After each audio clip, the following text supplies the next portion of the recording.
What's up guys? Welcome po kayo sa aking YouTube channel. For today's video is meron akong ituturong tutorial sa inyo.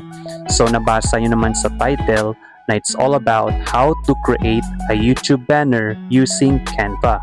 And for today's video guys, ang device na gagamitin natin is laptop. So hindi mo kailangang mag-download dito ng apps, kundi browser. Browser yung gagamitin natin. And alam ko na perfect to sa mga nagsastart pa lang gumawa ng kanilang YouTube channel. And I think this video is perfect for you. If you are not yet part of this YouTube channel, please consider subscribing by hitting the subscribe button and the notification bell para updated ka sa mga bagong videos na ipopost ko. So without any further ado, let's get started.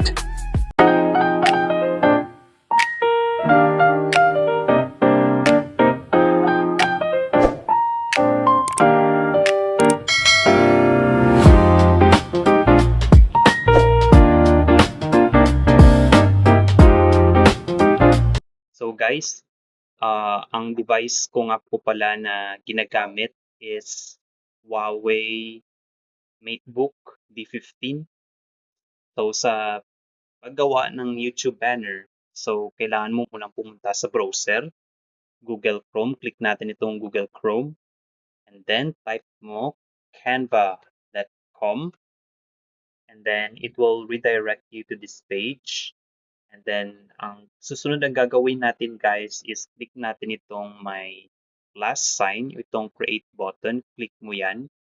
And then, type YouTube banner. Ayan. And then, itong first result, itong may 2,560 times 1,440 pixel. Yan yung pipiliin natin. Click mo yan. And then, it will redirect you to this page.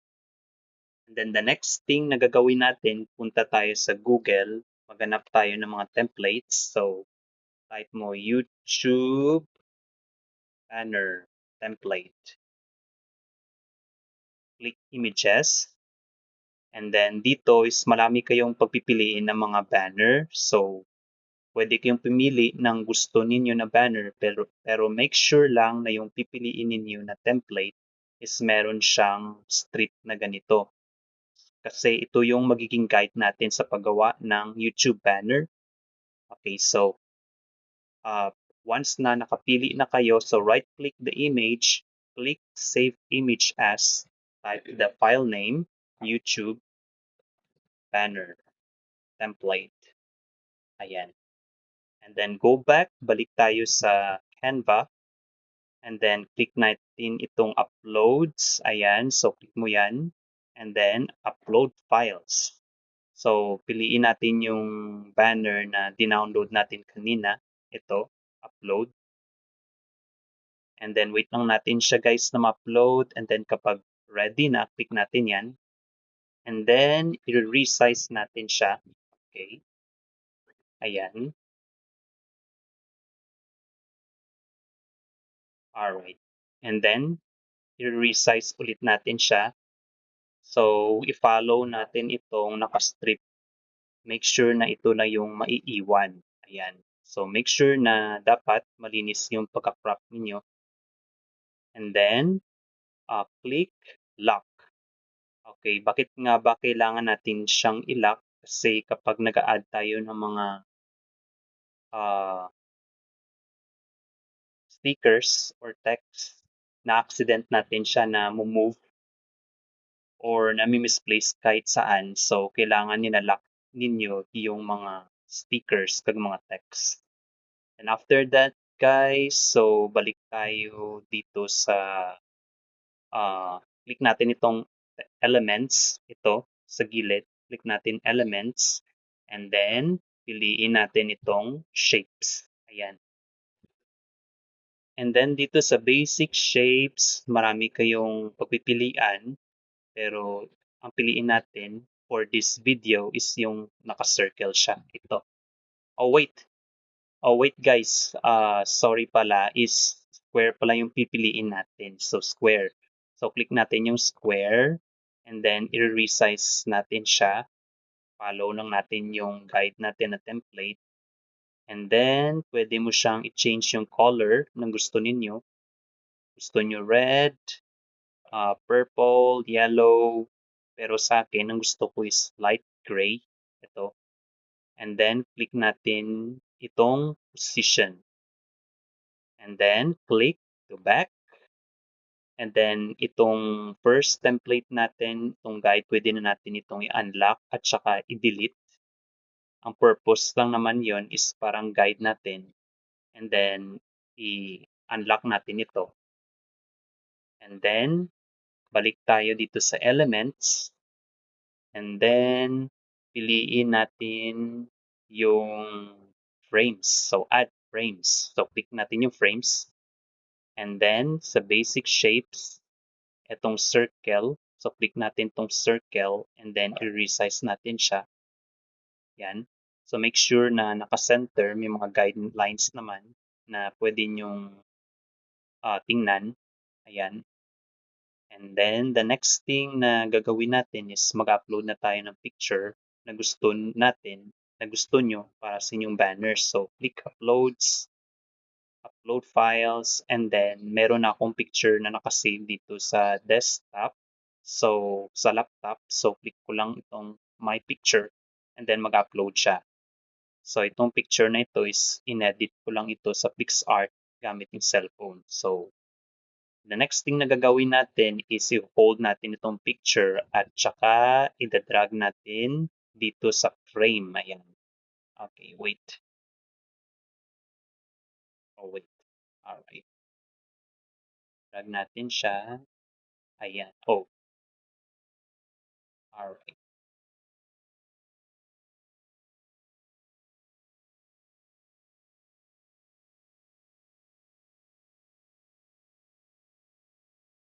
Ayan. So, na-drag na siya, guys. So, click unlock para hindi siya misplace.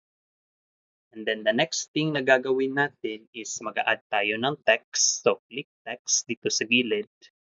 And then, add a text box. Ayan. So, dito is ita-type natin yung YouTube channel name ninyo. So, sa akin, name ko yung nilagay ko. Ayan. Oh, wait. So, click ko yung alright. So, pwede mo siyang i-resize, palakihin kung gusto mo. And then, you can change the font style. So, pwede kayong maghanap dito. But in my case, ang pinili ko is Alex Brush. Ito. Ayan. So, palakihin ko siya. And then, pwede mo siyang center dito sa gilid. And then, kapag okay na kayo, pwede mo siyang before natin siya i-unlock is i-duplicate muna natin siya dito for my surname. So, Romero. So, yun yung surname ko. And so, kapag okay na, so, unlock, unlock, unlock lang. And then, ang next na gagawin natin is mag-add ulit tayo ng text. Add a text box. And then, this time, ang ita-type naman natin is yung categories ng channel mo. So, categories. So, sa akin, ito yung categories ng channel ko. Tutorials, daily life, events. Okay, so change natin yung style. Okay, piliin. Gusto ko itong bebas. Itong bebas ito. And then, bawasan natin yung size niya. Palitin natin. Ayan. And then, is idadag natin dito sa ilalim kung saan nyo gusto. Ayan. And then, wag muna natin siya i-unlock kasi may gagamitan pa tayo yan mamaya. So, the next thing na gagawin natin guys is mag-add ulit tayo ng elements. click natin itong elements. This time is mag-a-add tayo ng mga social media platform. So, search mo. First is Facebook. So, example, Facebook. Yan. So, click mo itong graphics. Pwede ka dito maghanap ng mga icons. Pero ito, Facebook. For example, ito. And then, resize mo siya ng maliit lang. Lagay natin dito sa ilalim ng surname. Ito.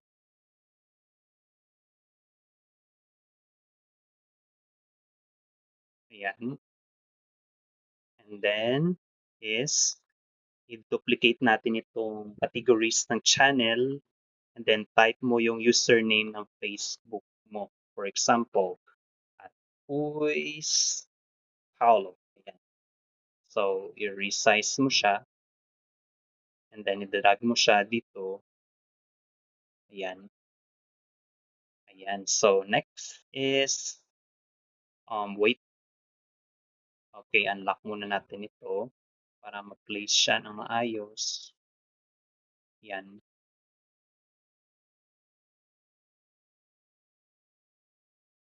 Ayan, for example. Okay.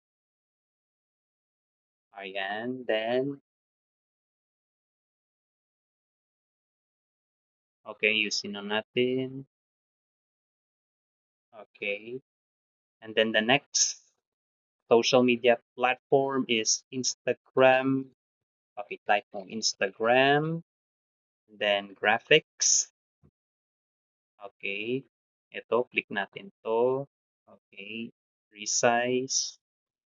Okay, resize natin. Then, drag natin dito sa ilalim ng Facebook. Add natin siya dito. Okay. Wait. Yan. Okay. Alright. And then, itong categories is duplicate name ng Instagram mo, type mo. So, for example, at Luis Paulo. Example lang to, guys. Example lang to. And then, resize. And then, sabi dito. Ayan. Okay. Make sure na parang pantay sila, guys. Pantay. Ayan. At Luis Paulo. Okay. Alright.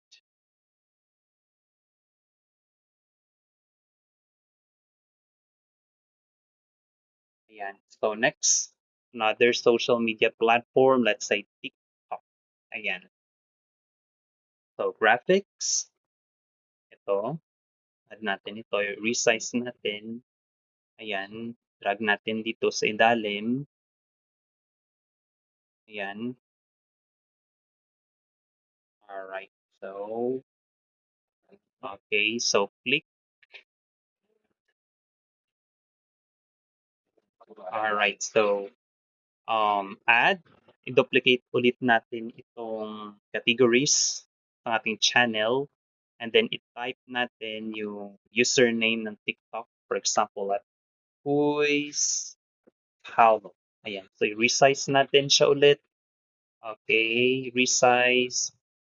And then, drag natin dito. Alright. So, make sure na naka-unlock pala ito, guys, para hindi ma-move.